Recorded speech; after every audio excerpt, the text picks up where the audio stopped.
Talented people don't achieve as much success as they could, unfortunately, because they sit back on their talent and never learn to work hard.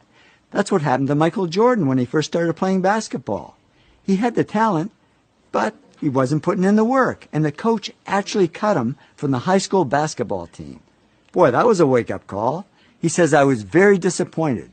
I started working on my game the day after I was cut. And he soon became the hardest working player in basketball.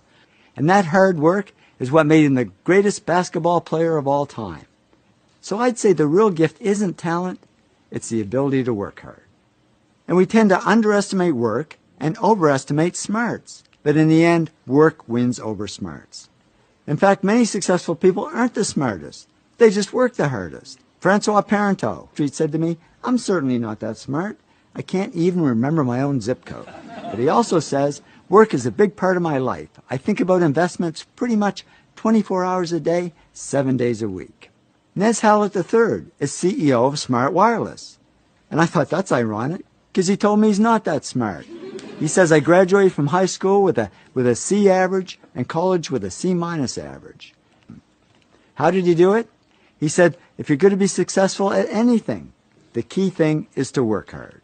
Thomas Stanley studied hundreds of millionaires, and he discovered most millionaires weren't A students, didn't score high on tests, and teachers didn't think they'd ever succeed. But they did succeed because they worked hard. Yong Kim, president of Lucent Technology, says people who are the smartest sometimes don't realize their full potential because things get too easy, so they don't push themselves hard. The bottom line is, whether you're smart or not, whether you're talented or not, just keep working.